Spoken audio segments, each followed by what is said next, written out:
Hey, why do churches need to understand Bitcoin? We are on part 3 with my conversation with Jon Crabtree, and that is what we are learning about. So get ready for my 3rd installment of my conversation with Jon. And who is Jon, right? So Jon is a husband and father who currently works at Subsplash. And you might have heard of Subsplash. Subsplash is an innovation company that serves around 14,000 churches and ministries worldwide with various technology products and services. And man, they came out with some cool new innovations inside their system with church streaming. So you should check them out pretty soon. Also, he runs a podcast called Changing the Tide. Now, these are hour-long discussions with people building on both Bitcoin and the Lightning Network. What are those? Well, listen to the conversation and you find out. Here's my conversation, part 3, the final installment with my interview with Jon. I mean, it could be anything, and it might not be in the States. It might be elsewhere, because that's what's happening. I mean, like you said, house churches in China are experiencing this as we speak. Facebook and that's so creating, was it Libra? Is that what it is? Yeah. And so, yeah, I mean, the community guidelines for Facebook governs Libra as well. And so Libra, yeah. if you don't want to follow their rules, you're not going to be able to use their money. It's a problem if you already have their money. It's a problem if you already have their money and you are dialed into their network as like your network. So churches need to start thinking network minded. Yeah, and I can tell you this: that there are some who are. I think due to the fact that churches are extremely busy and typically understaffed with a lot more work to do than they have time to do it. Something like the idea of thinking technology network effects is probably not top of mind all the time. Just listen to this podcast. That's all I think about, man. That's all I think about. Network effects, the cold start problem. There's going to be so many things that we've got to deal with in that arena, especially as we move forward in the future.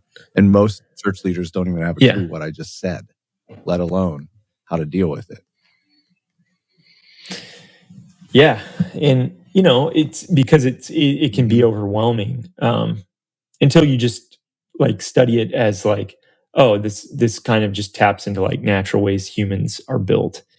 To go back to your point, like being in the same room and pretty much being face to face without being able to touch.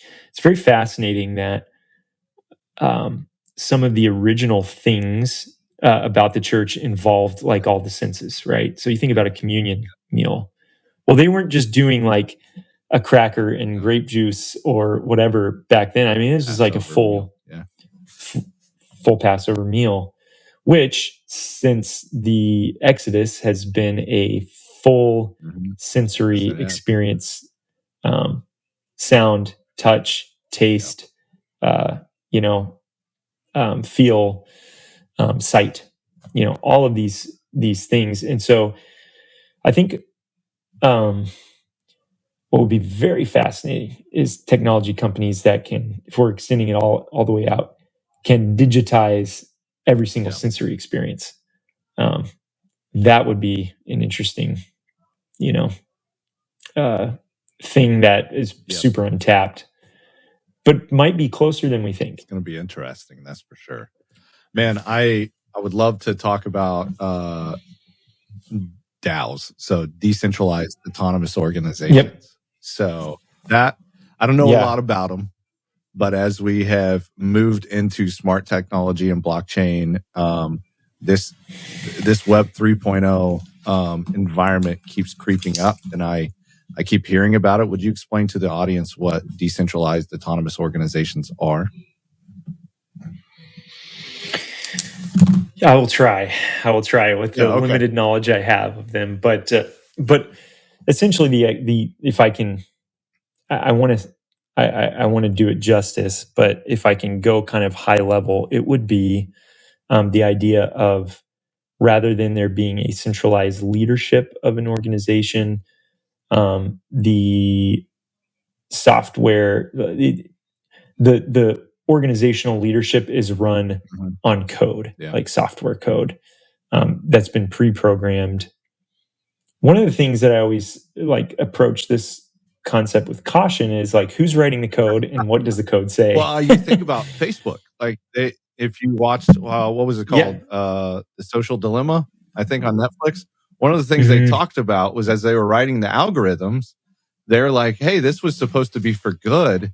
And it ended up being like, it actually ended up hurting them a lot. And now, like, even the executives, they don't let their kids online because they know it's caused problems. But they thought they were being virtuous when they wrote this stuff.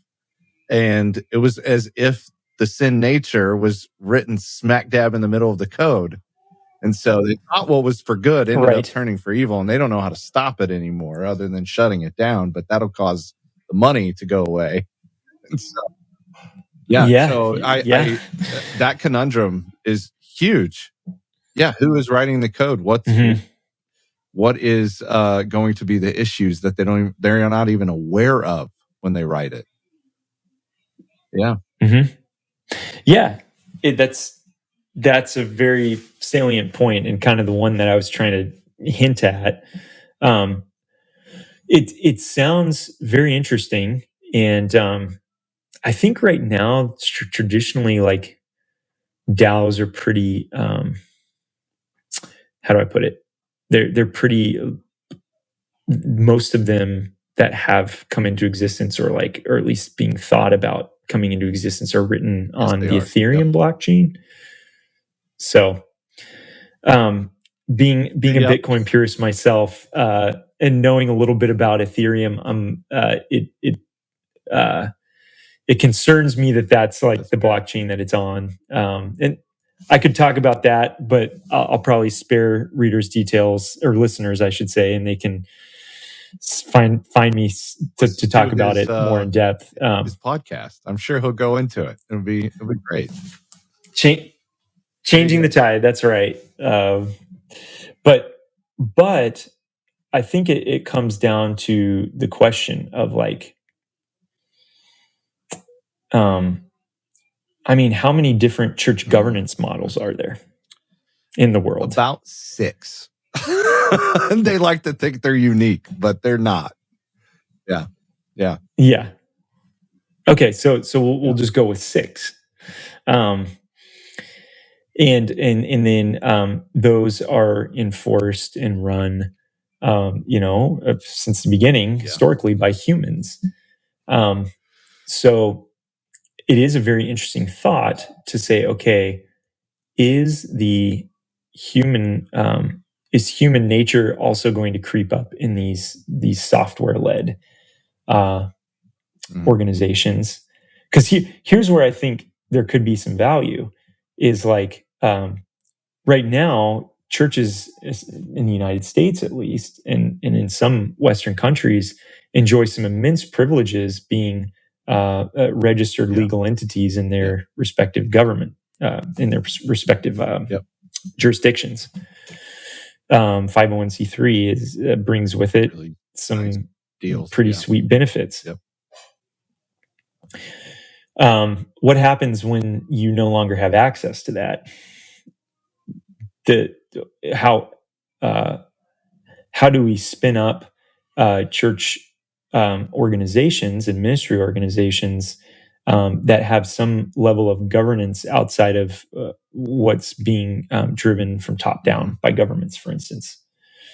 And that is, I think, probably the nature of your question is like, okay, when we get to that point, and we no longer have, some churches have decided, in the United States specifically, they just don't even want to apply for 501c3 status, because the trappings, there are trappings that come with the benefits. And every church is free, and should be free in their consciences, as like the leadership groups of churches, to make those decisions. But there will be a point at which it's not really going to be a choice, potentially down the road, just as it is in other places around the world currently. Like a Chinese house church, for instance. that is a perfect example of a physical Tao. Yeah, I'm thinking about it too. You know, it's going to become more attractive when you have something that, you know, is written into the technology. This is how we have to lead. And it's more somewhat democratic in nature, to where there's not a top-down leadership model. I can see something that's decentralized like that, something that can connect people in community, and something that doesn't have a top-down leadership model is going to become more and more attractive, especially as we keep having some of these major hiccups we have with like Mars Hill and Hillsong. And, you know, I used to go to Mars Hill. So, I mean, I was stationed out there in Tacoma. So I would drive up to Ballard in 2011. That's no short like drive minutes, either. But I would hang out there. I would go to small group. I had a small group on Sunday night. But, you know, thinking through the things that we've seen with Hillsong, and, you know, many, Willow Creek is another one. When leaders fall, people lose faith in the public trust in the system that created it. And so DAOs are going to become a pretty attractive alternative. I still believe, like you're saying, there are limitations and flaws in the model. And so we have to be aware, not thinking that the model is going to save anyone. The character of the people are the most important thing. But yeah. The idea of decentralized too, like, man, if I go back to like the book of Acts, Paul the apostle just going around to places and planting churches and saying, hey, here's what we believe, and take it away. And then the majority of his epistles are like sending letters back and be like, whoa, hold on a second. Yeah. Well, it's funny if you look at like the majority of his epistles, and then you actually you coincide it with his missionary journeys. I think Peyton Jones, he wrote the book Church Plantology. Really, really great book on talking about the missionary journeys of Paul. Well, he messed up the first go round. Like, he planted them and then he left, and they were like, oh, you know, that's where you get the book of Corinthians and all those guys not doing anything right. And he's having to write back and go back to them and seeing that they're a mess. Well, the second missionary journey, he kept people there when he left. And so that's when they started stabilizing. So in one city, he was there for 2 weeks. He left, but he kept people there that knew the model, that understood what they were doing, building a community. And then he would go and keep planting. Well, the third missionary journey, he didn't do that at all. He stayed in Ephesus the entire time for 2.5 years, created an actual hub, and began to train guys and send guys out. And that was Command Central, where he would have guys coming and going all the time. And so if you look at the Roman road system, you look at the physical hub, you look how he did it, it is literally it's a physical digital network. Like, that's how digital networks are built. It is the old Pax Romana, and the way Paul built a system based off of that. And so we're just doing it at lightning speeds. I have an idea that Paul would have been much happier with the internet. He would just get on a phone call. Oh, what the heck are you doing? I didn't say that. Yeah. You know, what's wrong with you guys? He wrote took months to get there. So how long were they just hanging out? I don't know. And he had to trust the person who was delivering that letter. Which, if you have that level of trust in someone, you probably enjoy their company. You don't want to let them go. You don't, for 6 months, just to like do a round trip, or longer. And he would definitely have been much happier, with the internet. I mean, because for all intents and purposes, like the Roman road system ended at the edges of the Roman Empire. Which at that time, in their estimation, was like the world. But the fact of the matter is like it wasn't even close. You know, even back then, you had a whole Chinese empire, a whole empire in the subcontinent, Indian subcontinent. Africa had its I'm sure there was stuff in kingdoms, North America we know nothing about. And we know nothing about. Yeah, exactly. So in South America too. And so, but yeah, it's this stuff makes me interested because the cop out of like, oh, I just don't trust institutionalized religion. Well, I should take a step back and be careful with my words there. The pain and suffering caused by many institutional churches is real and shouldn't be. So I apologize for that. It should not be called a cop out. I will say this though, kind of as like a corollary and kind of a follow up to that is, we've always had to deal with it because the church, the Big C Church, is an eternal God given institution and body, but we've always had to use human methods of governance to run like the local expressions of it. And not only that, we've had to do that in what's often been completely enemy territory, so to speak. Like the Roman Empire was not, should not have been a fertile ground for Christianity, and yet it was.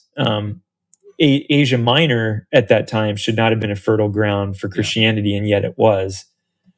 And so I don't know where I was going with this, but more just along the lines of this gets at the very nature, like the concept of DAOs and what you're talking about, and like, can software help us run governance models for local church communities or even worldwide church communities? It's just another step in what has been something we've had to wrestle with since the start, which is we are supernaturally, we have the supernatural power of the Holy Spirit that can help us with this. But in the end, we are governing local expressions of the Big C Church using the best human methods we know at in the time period that we're given them. And so rather than approach these kind of conversations with trepidation, we should really say, okay, we know we have these, we have a history of the church, and we should approach this with what we've learned before, and also know enough about software and these sorts of things, because those are things you can train yourself in. You don't have to be a rocket scientist, programmer. You don't have to know all of that, but at least kind of the higher level stuff about it, and then apply those things. Okay, we've got this history of how we've governed the church, and then we have software which is enabling all of these things. And God's given us, He's given us reasoning powers to be able to make decisions. I think that's on really things like that. Important. Like what you're saying, taking all the stuff that we've talked about, which is like at a 30,000 foot view, but going, hey, you've really got to see and become clear on here's how we're doing things, but here's how history, here's how what we know in software can inform us in our strategy and how we do ministry now. And so I know people want to run to the theological implications of technology all the time, but I'd rather say, hey, what is the mission? What are the things that we know this is what we have to be, dogmatic about, if you will, like the personal work of Jesus, the authority of Scripture, and then everything else is up for grabs. So, like, how do we use software to keep furthering the mission? If we take these two, the authority of Scripture and the supremacy of Jesus, like. And those are the things we hang our hats on and go, how can we further the mission that way using the things that we know and understanding how humans have interacted throughout history what could that mean for us in the future as we're dealing with these new challenges? So trying to bring it back down on a applicable level, like I think those are the things that as leaders we have to be thinking about now. So you brought up that great point. So obviously, I know as we're closing, like I would love to talk a little bit about like how can we as church leaders begin to get into the crypto game as our churches. Like what would that look like? Yeah, it's a great question. So first and foremost, I'm a big primary source guy. Like, man, I'm a huge, like, when it comes to the Bible, right? And when it comes to church fathers and mothers, and like we go back to those things in seminary to get an idea of original intent. And so it's the same way in software. Like, first and foremost, like I always say, please do not get into it if you have no intention to research and try to attempt to understand it. Because it's like anything, if you get into something and you don't quite understand it, that's where things start to go wrong, where someone who does have more information than you can take advantage of you.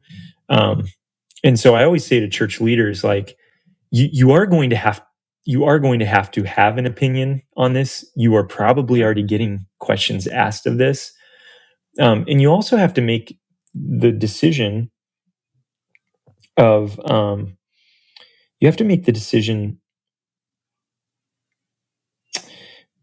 treading carefully here, choosing my words carefully. You have to make the decision of which a lot of churches across time and space have had to make, which is like, if I come to the conclusion that this is a good thing, and if there is a mandate, I mean, let's go back to Daniel. You can't pray to anyone now except for, oh man, and I always get which one it's wrong. It was was it Nebuchadnezzar? Darius. They were Darius. Yeah, Darius. that you're supposed to pray. Sorry. Darius. Yeah. You can't.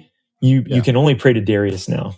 Yeah. Daniel made his decision. Not gonna happen. Like, yep. I really love that guy. He's not doing that. Yeah, I'm going to pray. I'm going to pray to Yahweh.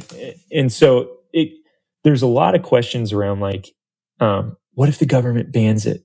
Well, here's the question: if you come to the conclusion that it is a moral thing, and the government has banned it, and you know that it can be used for good, you as a church have to understand, like, wherever you are, am I going to use this for the good that, like, clearly God has made that available for, or am I going to follow, like, an immoral ban on something that actually is moral? And so that's why I'm treading my words carefully, because that we don't have time for, but yeah, and I'm glad, because if anyone finds that, they might come after me. I get what you're saying. Like, you're going to actually have to make some decisions pretty soon. As I'm listening to you, I would say, I know pastors don't have a lot of time to put into the research, but somebody in your congregation already has been doing the research, most likely.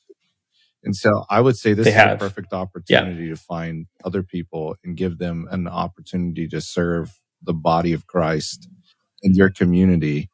Amen. By unleashing their gifts, passions, and personal style in this regard, And so obviously that's something that we talk about a lot, but this is in an age of innovation and disruption, you need all hands on deck. And so this is an opportunity for you to delegate some of that research so that you can learn from somebody that is smarter and has a passion for it. Because Lord knows you probably don't, but the church needs it.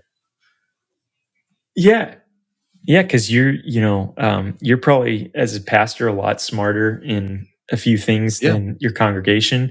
They are spending their lives on other things. I mean, well, and you know, you're and right, so because they I'm may sitting be, here like, as a, we're not great at finance, but what we are great is connecting finance to theology.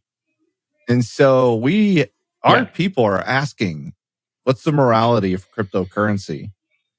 Like, if we're going to follow Jesus in the 21st century, those are questions that our pastors are going to have to start answering. And so you have people that can teach you about crypto, so that you could teach your people about the morality of crypto, if at all there is a morality attached to it. Maybe not.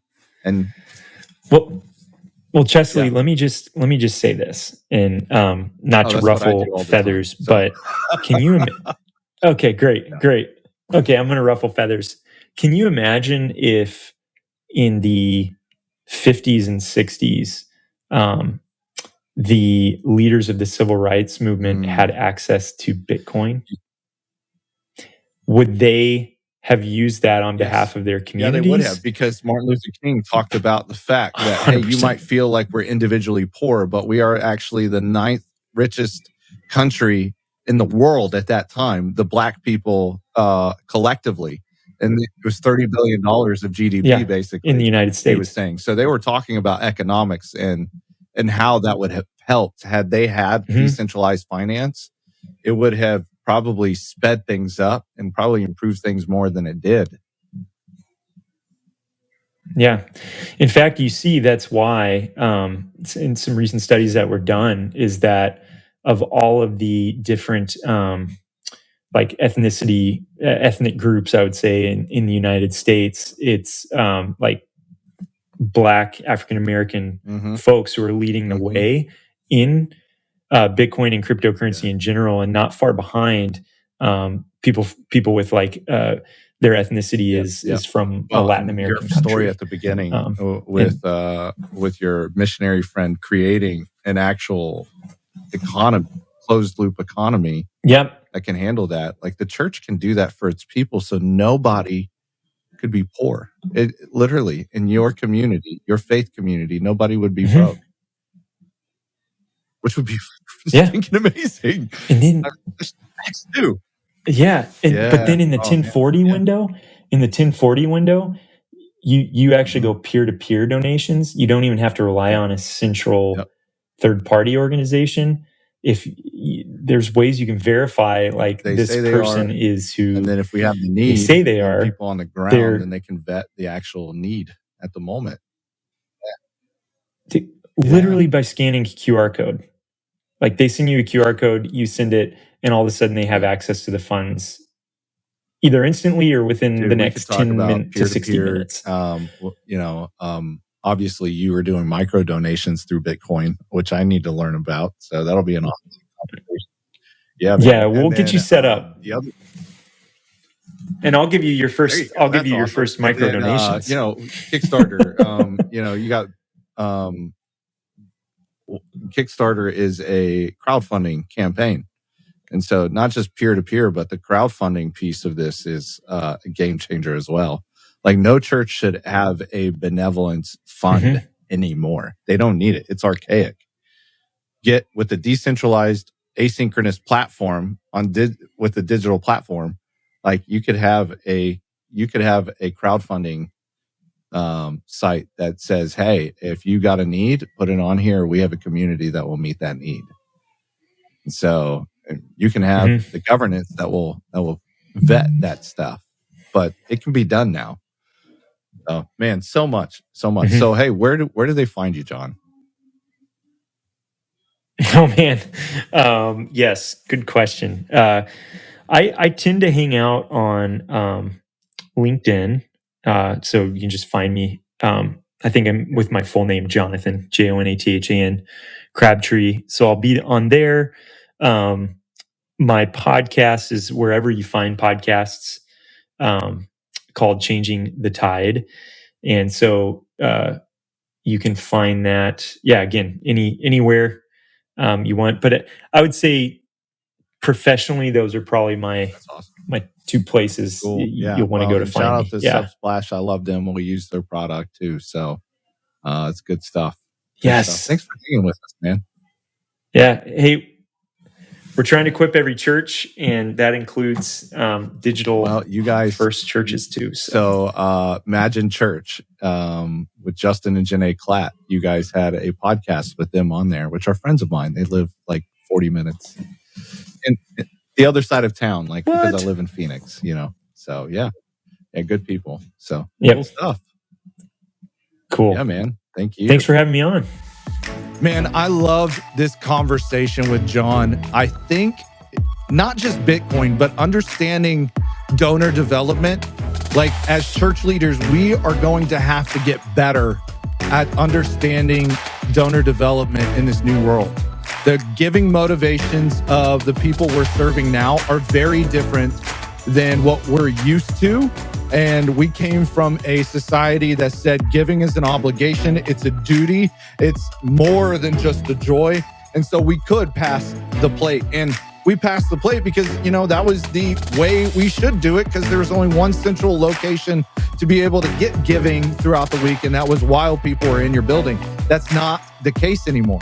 And so us as church leaders, we need to create an entire system for helping people grow in generosity, development, and discipleship. It's not just enough to pass the plate down the row. It's actually not just enough to have online giving on your platform. You need to help people think and have a worldview around generosity and stewardship. You need to help your people understand why giving is a benefit for them, not just asking them to give to us because we need to get overhead. Nobody is giving because you need to pay your light bill.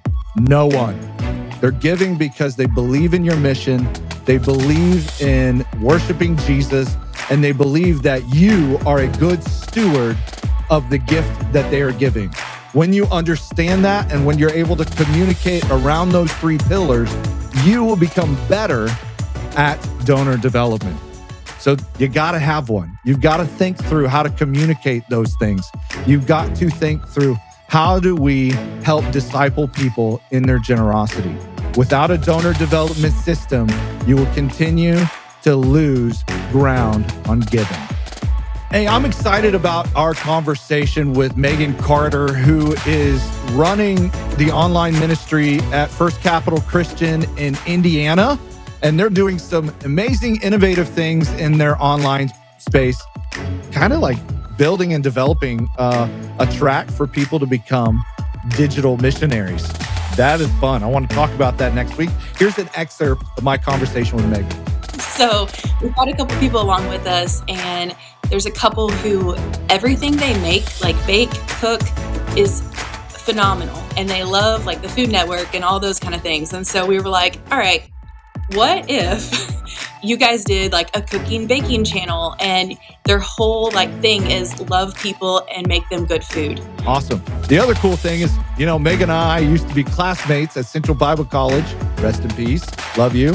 And yeah, so it was cool getting to catch up with her. Hey, the best way this podcast continues to grow is by you posting a rating and review.